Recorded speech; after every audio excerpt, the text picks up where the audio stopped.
A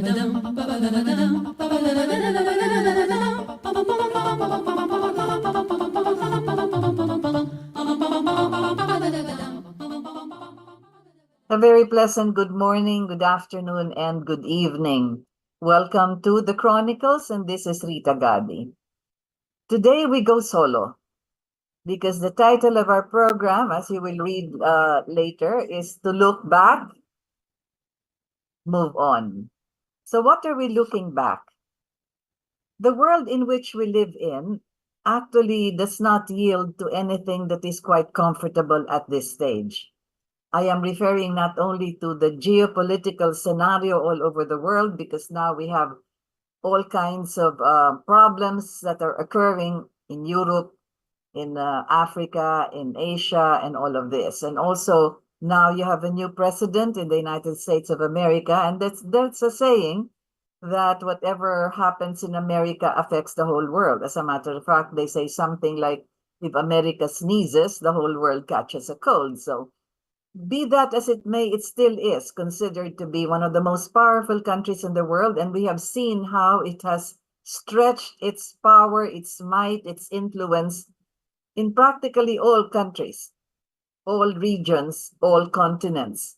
Be that as it may, with the new president now, President Donald Trump, we are also trying to look at how our relationship with America would continue in such a manner as we have always been told that it is ironclad, whatever that means, na parang napakahigpit ng hawak nila at ang ating pagkasasama sa Amerika. Ngunit, as I've said, I will try to go back in time because there are certain periods in our political history which is worth going back to, so that we can look at the pattern of how our government has operated, how our leaders have also managed the situation of the progress of the world and also of our country, and what has happened since the time that we've had changes, major changes in several episodes of our political history.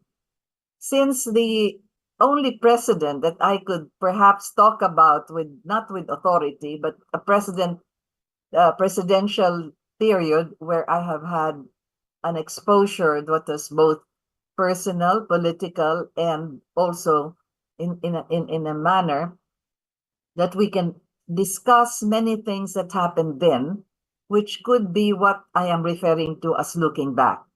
Because that particular period of Ferdinand Edralin Marcos is 20 years. If we count also the additional several months afterward, then it could be something like 21 years. But just to say, just to be more specific about it, it's been 2 decades.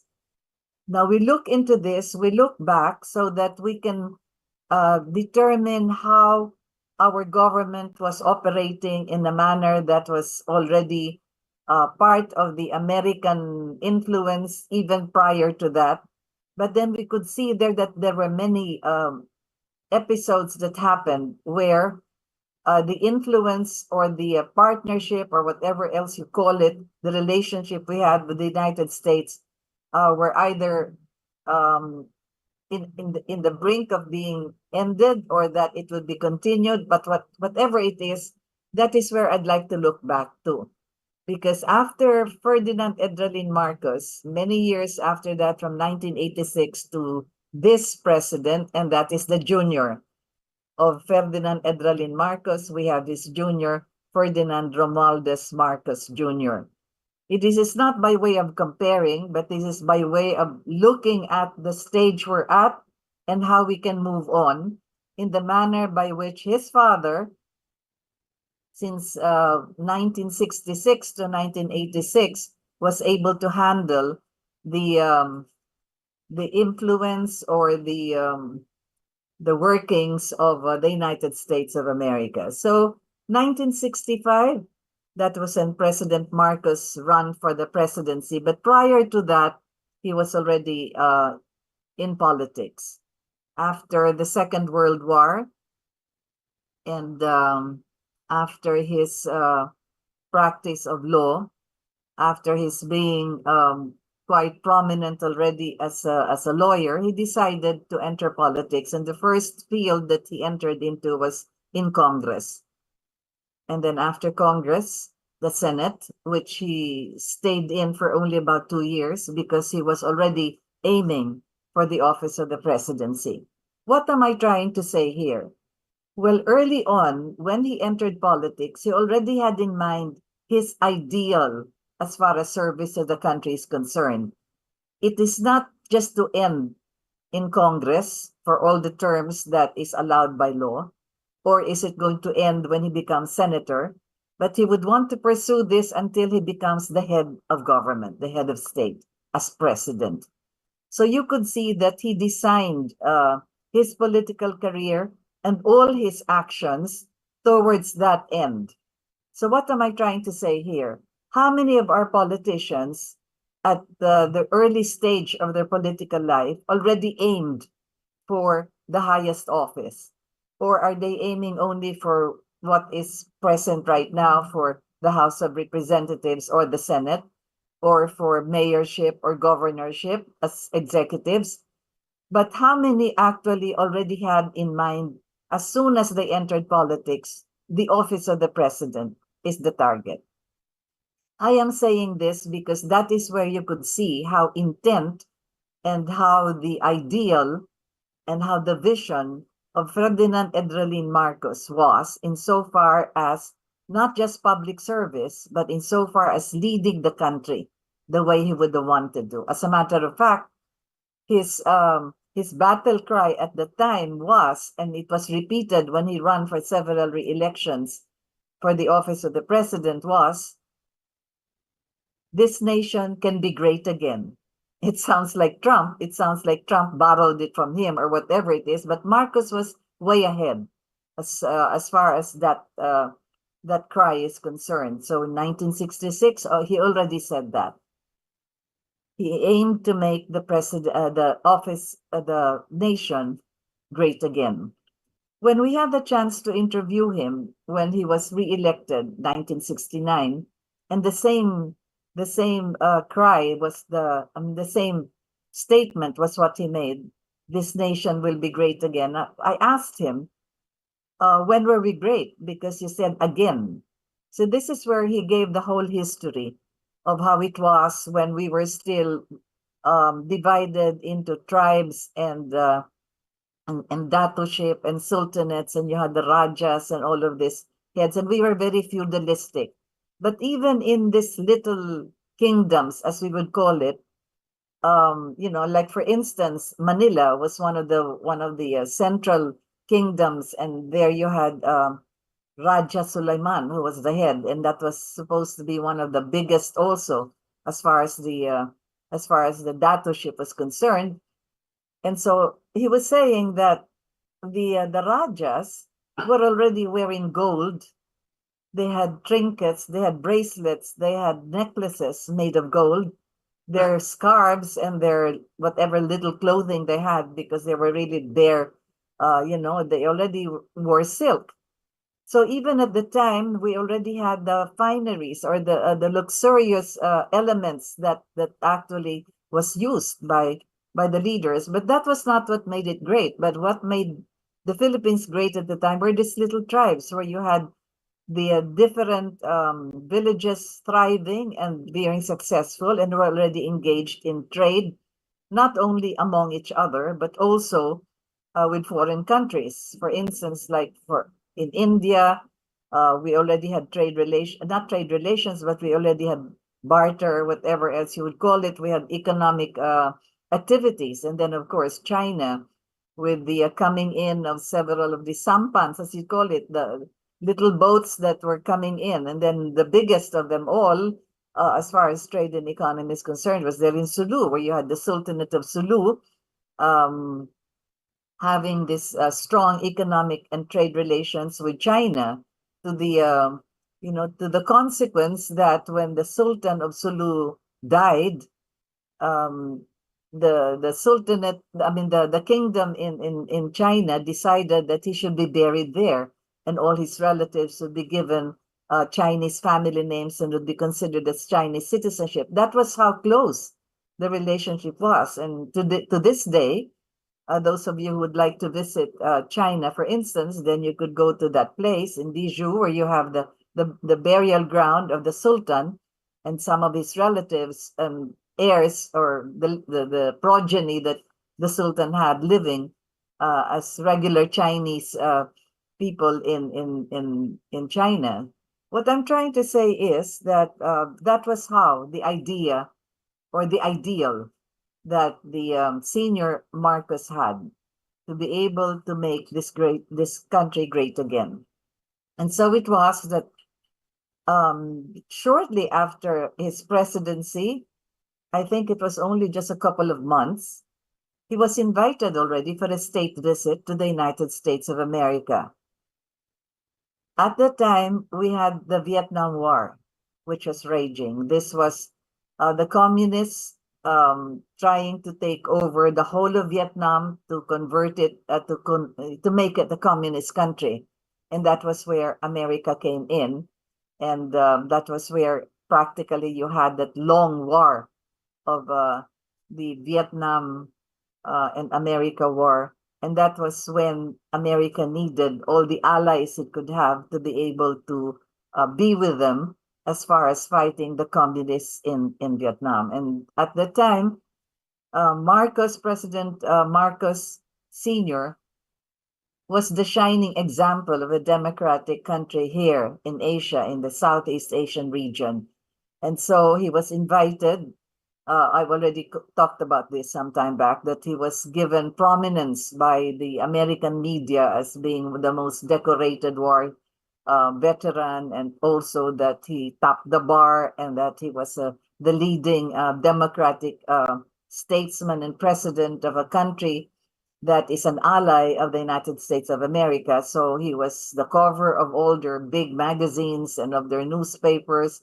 And Mrs. Marcos, Imelda Romualdez Marcos, was considered to be also one of the most beautiful women of the world, etc. So all of this flattering propaganda actually prior to the visit of President Marcos' state visit to America, that was all to entice him to be able to announce then, as he addresses the U.S. Joint Congress, that the Philippines will be joining their ally, their friend, the former colony, the United States of America, in the Vietnam War.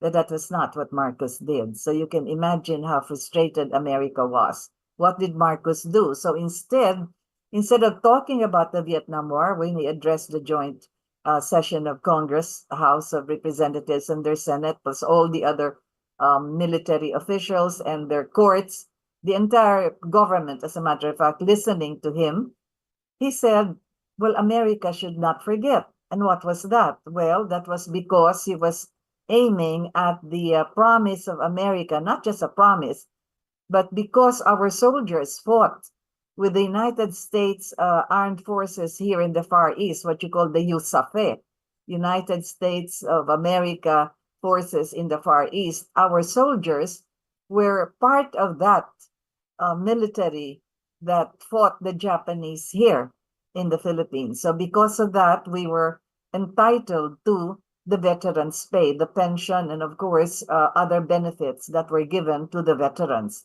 But that was not given. So you can imagine from when the war ended, when was this? 1944. We were liberated at the time. The war ended also here and in Europe. So from 1944 to 1966, when President Marcos assumed the presidency, ilang years yun, hindi pa nabayaran yung mga veterans' pay para sa mga sundalong Pilipino. So when he addressed the joint Congress, the joint House of Representatives in America, he did not speak about joining America in the Vietnam War. What he spoke about was that America should not forget, and he was quite articulate and eloquent about this, even poetic, because he was describing how the blood of the American soldier and the blood of the Filipino soldier mingled in the fields in defense of the country against the Japanese. So there you have it. And of course, America was quite, taken aback with that, because they were expecting that President Marcos would announce that the Philippines would be joining their ally, but he did not. 10 days after his state visit, President Lyndon Johnson came over and called for a summit of the 5 member countries of the SEATO, that was the Southeast Asian Trade Organization, ASEAN. That's the mother of the ASEAN that we have today. So he called for a summit, not just of the 5 member countries of the SEATO, but also including New Zealand, Australia, you know, and even several other countries, so that the summit here would again try to force our President Marcos, to announce that, okay, sige, we will join na in the Vietnam War, but still that did not happen. So twice their attempt to have us join the Vietnam War was frustrated. I'm trying to figure this with as history that is looking back. That is how the American influence would have happened at that time, and would have be part of what is happening as far as the relationship is concerned. That was 1966. And the Vietnam War still continued until several years, when the Americans had to retreat from Vietnam. So yun ang malungkot. But what we did was, we opened our shores for the Vietnamese refugees. And as a matter of fact, we still have that Vietnam village in several of our provinces in the mid-Philippines, which even won a United Nations award for the kind of work that was undertaken for the refugees coming from Vietnam. So many things happened during those first years of Ferdinand Marcos Sr., until sometime there was now the communist insurgency that was getting stronger, and there was the need for the declaration of martial law because of several episodes that was threatening the central government. One of them, of course, is the rising number and ammunitions and violence that was being inflicted by the New People's Army, the communist insurgency. And then the other was because of what's happening in Mindanao, when you had these rebel forces wanting to secede the island of Mindanao, Sulu, and Palawan away from the Republic. And then, of course, you had the rise of criminality in Metro Manila and in the villages adjacent, together with some other cities that were also had high criminality. So because of these events and because of those threats to the central government, Marcos had to declare martial law, which is a constitutional and a legal provision. So because of martial law, we had several other events that happened at the time. And you must remember that America not only approved of this, because there was this consultation with President Marcos and President Nixon at the time, where we had that, the story that martial law is not in the American Constitution, and martial law was declared there. And that was what President Nixon said. If they did not declare martial law during that Civil War, then there would not be a United States of America, because the buck stops there in the office of the president, and you have to consolidate and unite the country. So that was one of the reasons why it was important to strengthen the central government, and that was why martial law, as I've said, had the tacit approval also of the United States of America. Be that as it may, many things occurred and happened during that period. So again, here is where I can say that relationship between the United States of America and the Philippines was actually on a tightrope in many instances. For instance, during the period of martial law in 1974, President Marcos decided to open diplomatic relations with the Union of Soviet Socialist Republic, USSR, as we call it then. That was a communist country and an enemy of the United States of America. Communism and democracy divided the world, in such a way that we had all of this,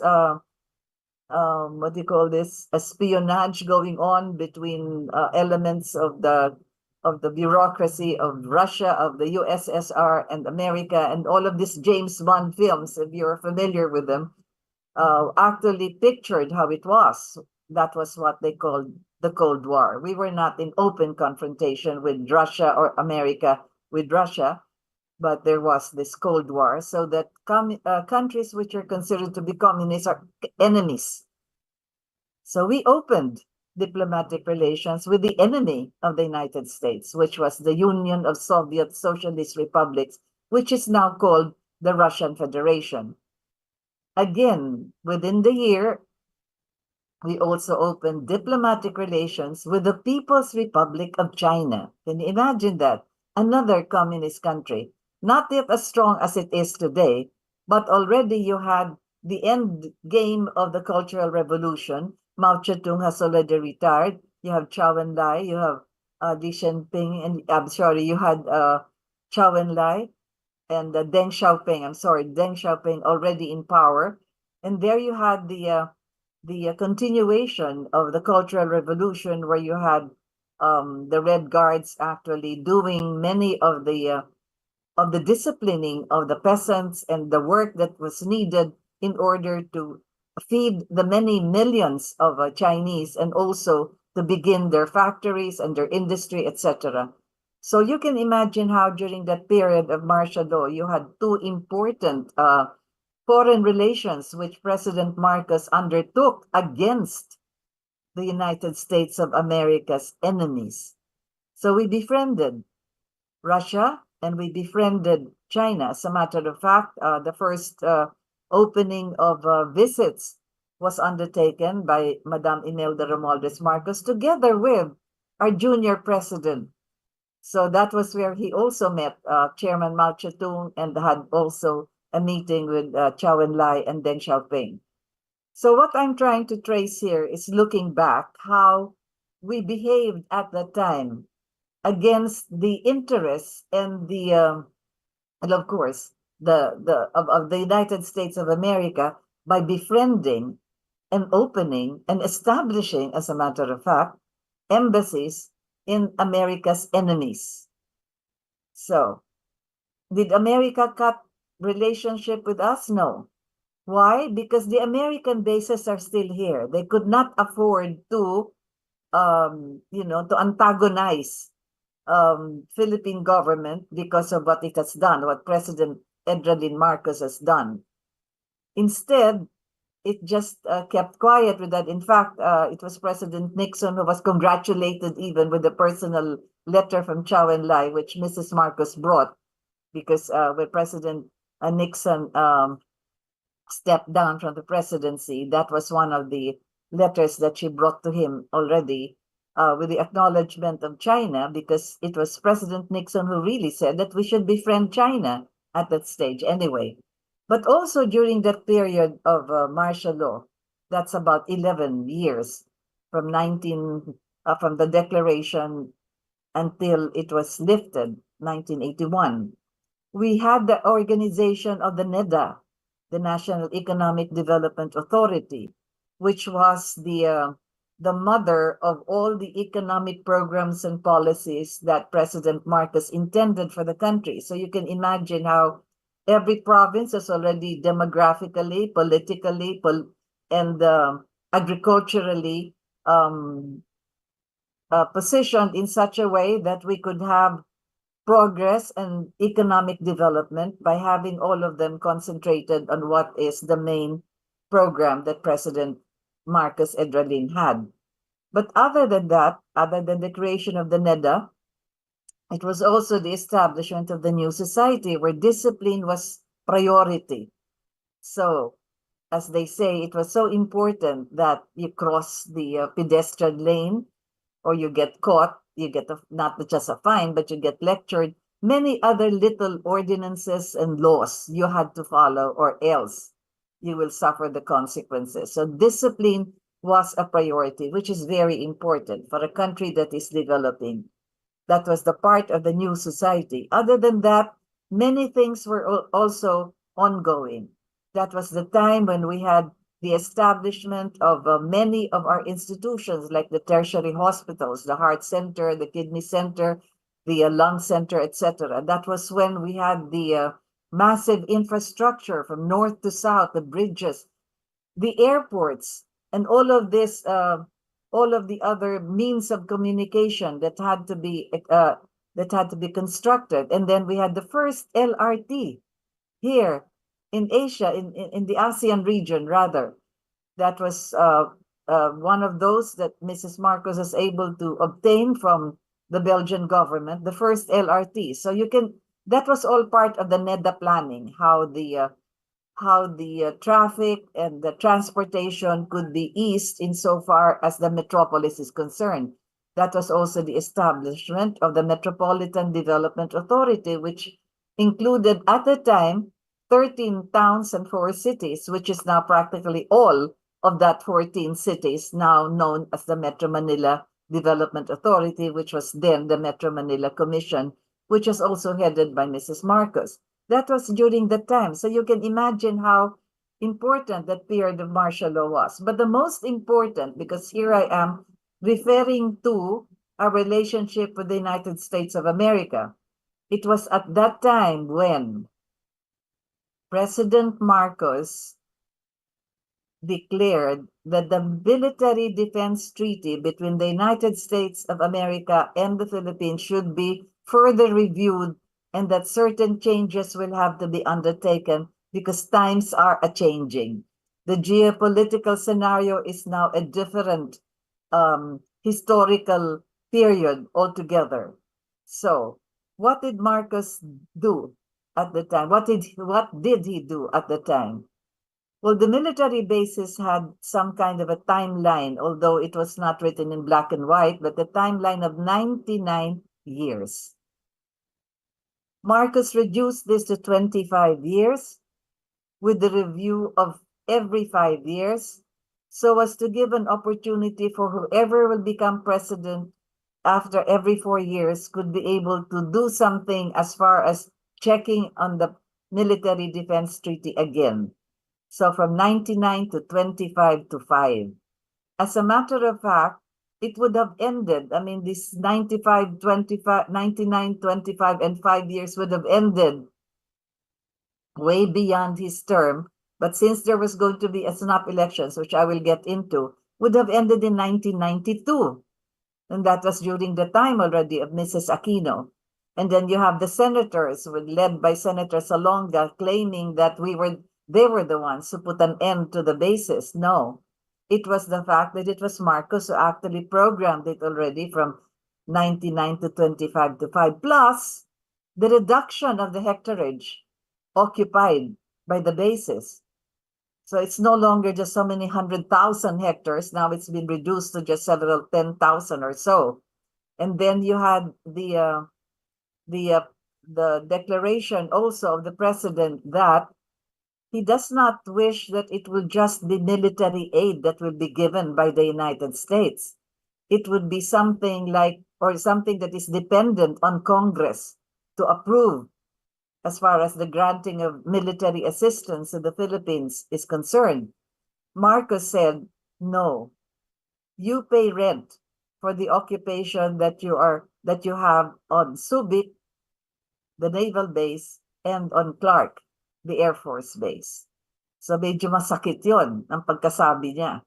Hindi lang basta kayo magbibigay ng aid at ng military assistance, at yon depende pa kung i-aprobahan ng Congress, at depende rin kung magkano ang ibibigay. Ay hindi na pwede yon.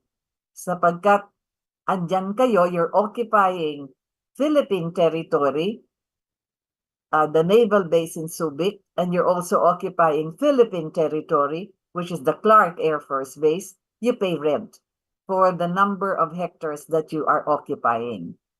So because of that occupation nga, yun na nga, medyo, I'm just trying to emphasize the kind of relationship that President Ferdinand Edralin Marcos had at the time, and this was during martial law, with the United States of America. And speaking of the length of time, etc., and the hectarage and so forth, at lahat ng yan na sinasabi nga because it's Philippine territory, magbayad kayo ng renta, Marcos also ordered that it will be a Philippine commander that will be in charge of the bases, together with his counterpart, whoever is the the American official there in charge of that, pero hindi lang Amerikano, Pilipino ang mamumuno doon sa bases. And it is the Philippine flag alone that will fly over these bases in Subic and in Clark. So this is the kind of relationship we had, which was quite critical at the time. Kasi nga, imagine reducing the number of years that the Americans can stay. Kaya nangyari nga noong 1992, wala silang magawa. Kasi yun na ang ginawa ni Marcos na 25, 5, and 5, 99 to 25 and 5 na ang katapusan ay yung sa 1992. Although it was already the time of Mrs. Aquino, still, it was Marcos who actually programmed that timeline. Other than that, we also had the termination of what is known as the Laurel-Langley Treaty or the parity rights. Ano yung parity rights na yan? Because we were a colony of America for 45 years, even after the war in 1944, patuloy pa rin yung equal rights ng Amerikano dito sa Pilipinas. Kaya nga parity rights. Pareho ang kanilang rights dito. They could enter into business, they could own corporations, they could enter into all kinds of activities, they could own properties the way Filipinos do. Parity rights nga. That was as a consequence of their colonizing us for 45 years, and then after the war, 1944, until 1974. So hanggang 1974, yung parity rights na yan. That was no longer extended by President Ferdinand Edralin Marcos. 1974, tapos na. Ended na yung parity rights. So that was when you had the, ang tawag nito, you had the Americans rushing to to sell their properties, to get rid of their investments, etc. and all, kasi hindi na sila pwede. Under our Constitution, the 1970 Constitution, nakalagay doon na pagka foreigner ka, 60-40 lang ang pwede mo sa business and you cannot own real estate. So, 60-40, 40% ang hawak mo, 60 ang Filipino. Ganun lang ang best business na pwede mong pasukan.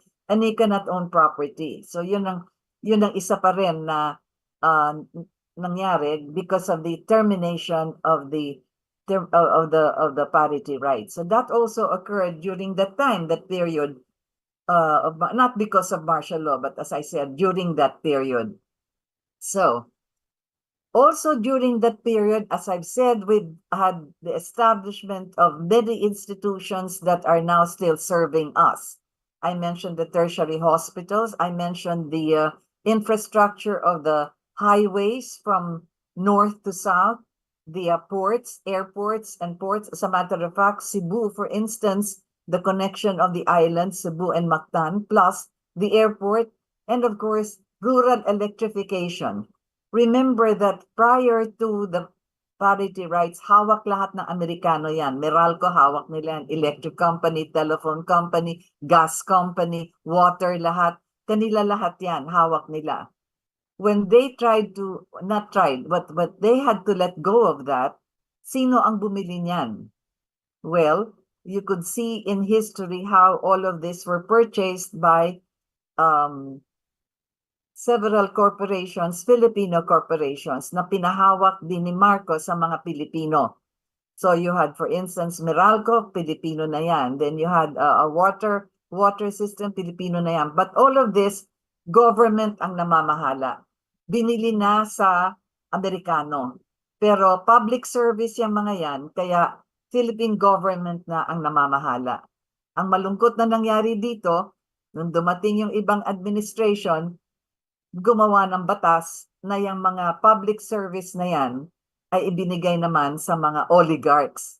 So yun ang malungkot. Anyway, I'm trying to trace now again the parallelisms that we have as far as what was happening, not parallelisms, but the parallel movements that were occurring between the United States of America and the Philippines during that period.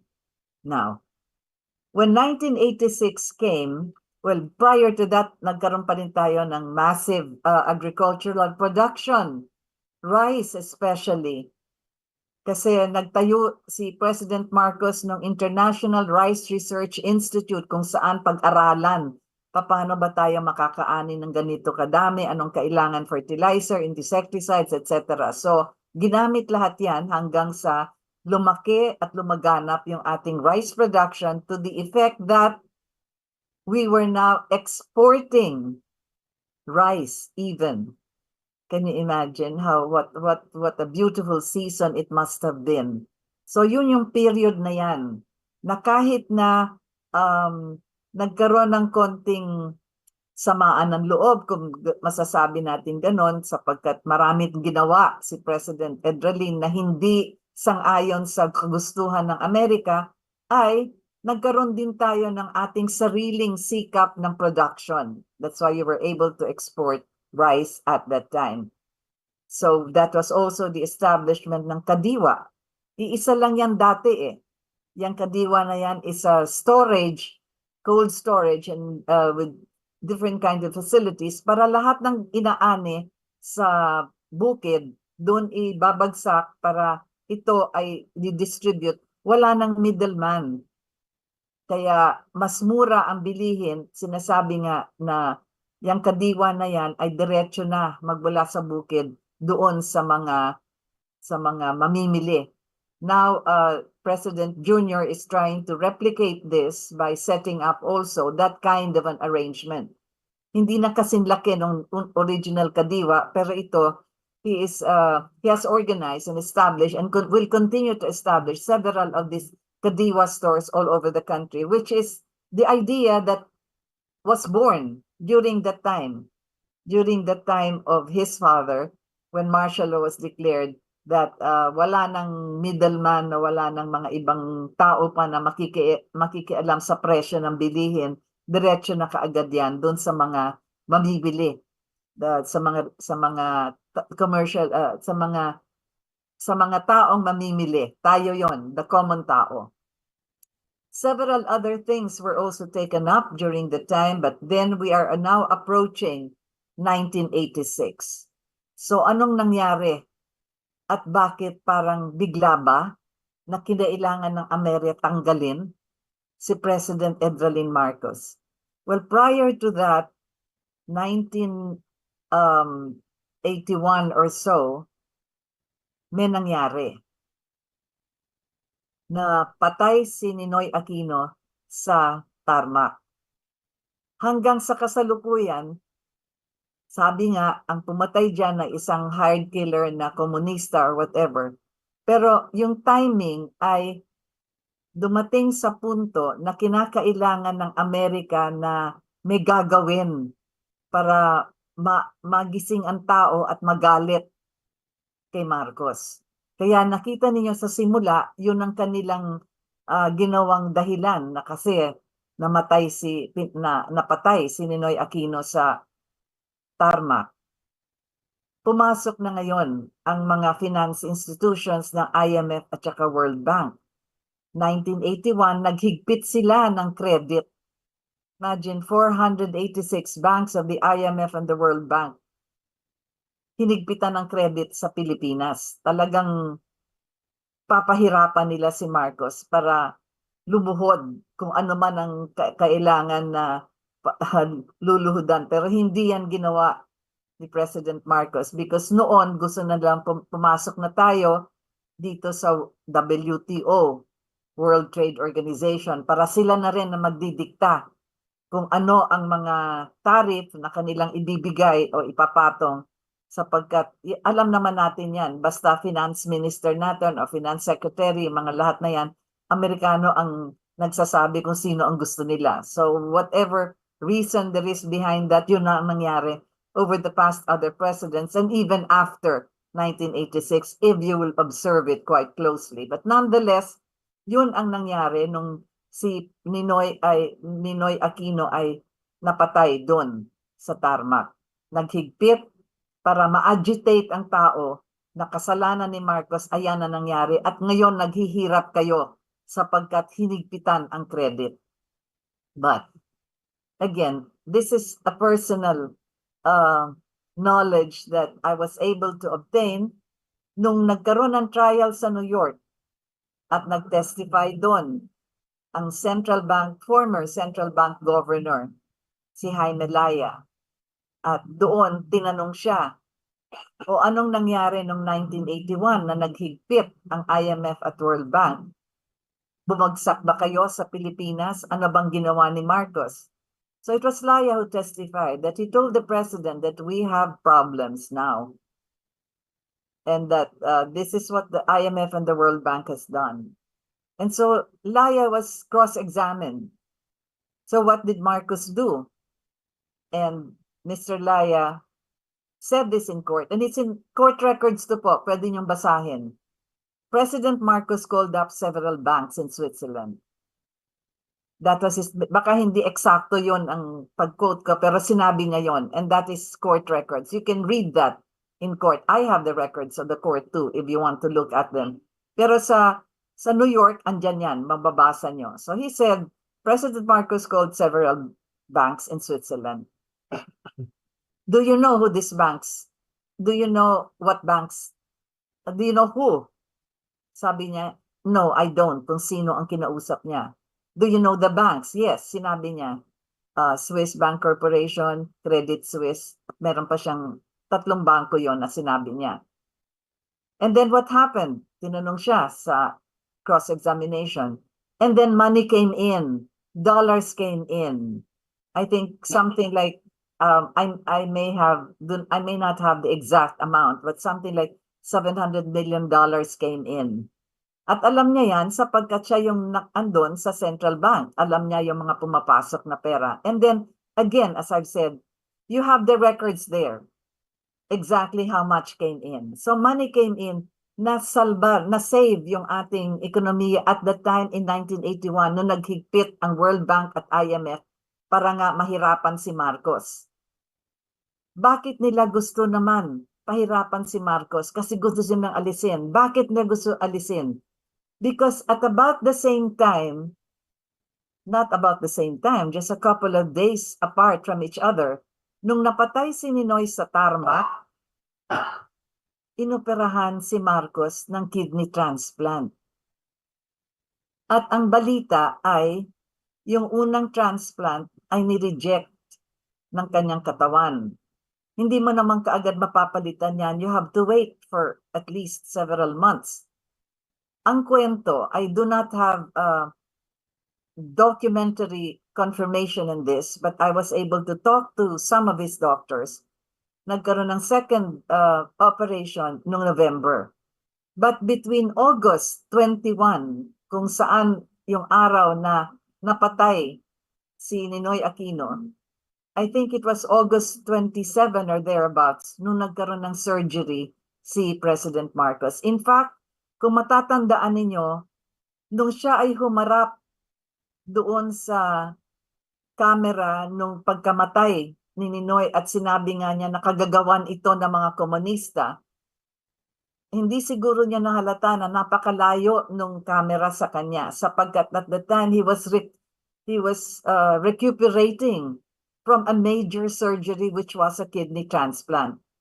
At alam ito ng mga well, anyway, alam ng mga doktor, alam ng mga malapit sa kanya. And then of course, that is already now public knowledge. Although, as I've said, I do not have documentary evidence on this.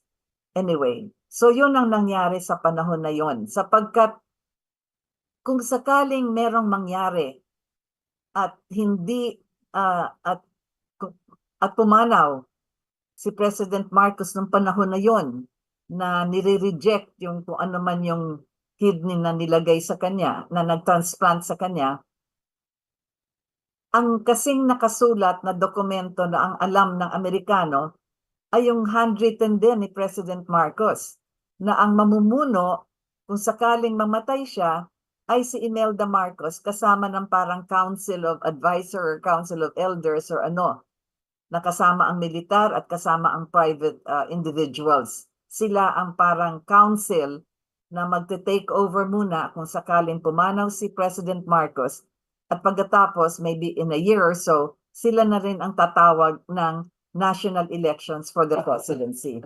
Yun ang kinakatakot ng Amerika.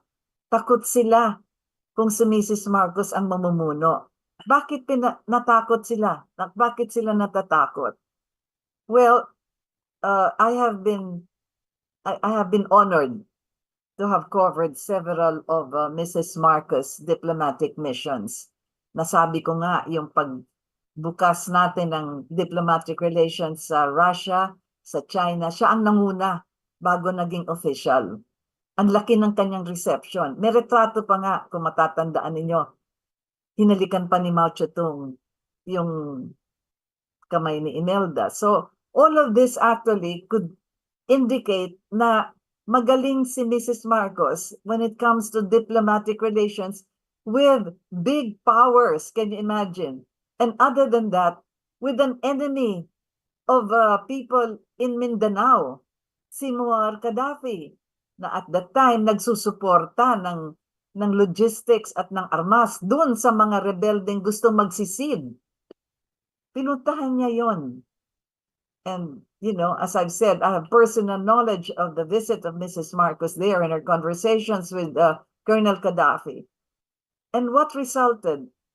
Wow, one of the best documents ever for Mindanao, the Tripoli Agreement. An autonomous region of 9 and 12, and the 5 cities within regions 9 and 12. The establishment of a regional assembly, may parliament na. The establishment of a regional council na parang executive department na. It was Simeon Dato Manong, in fact, who became the chairman of that regional council. And then you had Abulkair Alonto there as the speaker of the parliament. So dalawang region yan, 10 probinsyang nagsama.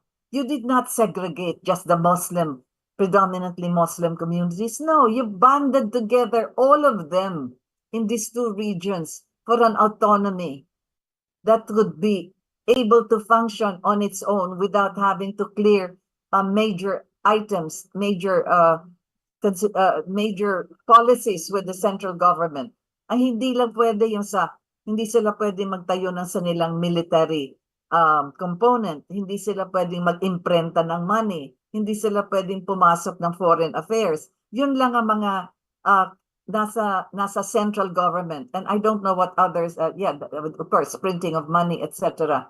Pero lahat ng bagay ng isang executive department, ang isang head ng department na yan, meron silang kapangyarihan. Sa legislative, meron silang parliament din. Nagagawa sila ng sarili ng batas na makakabuti doon sa sinasabi ko ng regions 9 and 12, 10 provinces and 5 cities therein. Yan nagawa lahat nung panahon na yon na si Mrs. Marcos ang nagsimula na nakipag-usap doon sa mga taong sila ang makakatulong na mabigyan ng kapayapaan, peace, in fact, for Mindanao at the time. So from 1976, yung Tripoli Agreement na yan, hanggang 1986, imagine, there was peace in Mindanao because of the Tripoli Agreement. Kaya sabi ko, napakagandang dokumento na yan at napakalungkot na hindi yan ang ginamit na basihan para dito sa BARM. Itong BARM, pinili lang yung mga probinsya, mga bayan kung saan predominantly Muslim. Bakit? Tapos, dun sa dulo, Sulu, Basilan, and Tawi-Tawi lang. Oh my goodness. Tapos kumuha pa kayo ng ibang barangay dun sa amin sa North Cotabato. Hiwa-hiwalay, they're not even together. And then you only considered an autonomy for the Muslim provinces or towns or cities. My goodness, sayang. You see? And Junior Marcos has also been part of the BARM when it was being discussed in the Senate. Kaya sabi ko, sana binalikan. Look back at the Tripoli Agreement and take into consideration what was there as part of the union of 2 regions and of course the larger autonomous region for Mindanao. Anyway, so kaya nga sabi ko, look back move on. Pero medyo mahirap nang balikan yon sapagkat ngayon meron na tayong BARM. But what I'm trying to say is, it was during that time. But remember, prior to that, the CIA, or the Invisible Government Report, was not just the secession of Mindanao. No, it was Minsupala. Mindanao, Sulu, and Palawan kasama. And President Adelin Marcos knew of this. Kaya ang Palawan, when he was designing the regions of the country, yan, NEDA din yan, ang Palawan, sinama niya sa Region 4, dito sa Metro Manila, kaya Region 4A, para hindi masama yan doon sa gusto ng CIA na Mindanao, Sulu, ang Palawan, lahat yan gagawing South Mindanao. You know, the Americans have this strange reputation of balkanizing the world, North and South Vietnam, North and South Korea, East and West Berlin, East and West Timor, lahat yan. Nakita nyo, hanggang sa kasalukuyan, yung North and South Sudan, ganyan pa rin sila naghahati para mas, I don't know, divide and rule, if you would call it, but that's the way they go. They've had that. They have this notoriety of dividing, and that would have happened if President Adelin Marcos did not come in to stop it from happening, that Mindanao, Sulu, and Palawan will be part of Southern Philippines. Oh my goodness, mahahati pa tayo. Anyway, so all of this was happening during that time, and I told you na bakit nagbadali na alisin siya? Well, because they were worried about his health, baka mamatay ka agad at si Imelda magte-take over. And then, of course, they were also worried kasi 1986 na yan. 87, 88, 89, 90, 91, 92, 93, 92. 7 years na lang, expired na yung military defense treaty na yan, yung bases na yan. Kaya kailangan makapaglagay sila ng tao na poproteksyonan yung bases na yan. So maraming dahilan, but that was one of them. So what did they do? Other than the fact that they were worried about the bases, they had to dramatize something against Marcos. Kaya pinasok nila yung cronyism daw, yung mga kaibigan niya na nag-handle nito mga public services na mga corporations na yan, mga crony daw yan. They're not cronies, they're nominees. Na sila nag-handle ng, pero public service. They do not own it. It's public service. Anyway, so they try to dramatize that to the extent that si Solarz, Congressman Stephen Solarz, spoke in Congress, US Congress, saying that si Marcos kailangan daw imbestigahan na yung US aid at yung military assistance, baka daw meron din mga ninakaw si Marcos doon. He made that speech in the US Congress. That is to attack and to give reason and justification kung bakit siya kailangan tanggalin. Can you imagine that? So ano nangyari? The General Accounting Office of the United States of America investigated the accusation of Stephen Solarz and came out with the declaration that not a single cent at all was taken from military aid or military assistance by the government of President Ferdinand Adelin Marcos. That's a GAA report. We have a copy of that. Did they make this public? No. Lumabas yan May na, 1986. Si Marcos nasa Hawaii na. So can you imagine? Ngayon, kailangan asikasuhin ngayon nila na ipagpatuloy na yung kanilang accusation kay Marcos na nagnakaw. Kaya nila kinasuhan ang mga Marcoses ng RICO. Racketeering, Influence, and Corrupt Organization Act. Napahiya na sila na tinanggal si Marcos, na sabi nila corrupt pero wala silang preba. So they did it in New York. We happened to be there. It was Imelda na lang ang tumatayo for the Marcos family sapagkat namatay na ang Presidente Marcos 1989. So yung trial sa New York, 1990, 3 months na trial, 95 witnesses, 350,000 documents, ni isang dokumento, ni isang witness walang nakapagsabi na may ninakaw sa taong bayan. None. Wala. Kaya unanimous decision ng jury not guilty. So can you imagine all of this fuss now, people talking, nagnakaw, nagnakaw, nagnakaw. Yun na, the mightiest sword of justice is the United States of America. Together with the assistance of the PCGG, together with the assistance of the Swiss government, lahat ng dokumento sa Switzerland, lahat ng dokumento na nakuha nila sa Malacanang, lahat ng dokumento na kinuha sa mga bangko, lahat ng dokumento na bit-bit ng mga Marcos sa Hawaii, kinonfiscate nila. All of that, altogether, 350,000 pages of documents. And they got 95 witnesses, bank tellers, bank cashiers, bank managers, even officials of the Swiss government. Lahat yan. Andun sa court sa New York. Again, not one document, not one witnesses was able to say that there was money taken from the Philippine government. Kaya not guilty. Okay, what am I trying to do now? I am trying to show how America works behind the scenes or in front of the scenes, however else you call it. It is like a tableau. Kung meron silang gustong tanggalin na tao, pinapasama nila. The way they did it with Gaddafi, the worst person in the world, the most evil. And yet he had free education, free hospitalization, free practically, lahat na. Libre. Ang laki ng kinikita nila eh. Only 2 million population, but look at what they were earning. Plus, may percentage din yung mga tao for whatever earnings they get from oil. Meron ding share, lahat ng tao doon.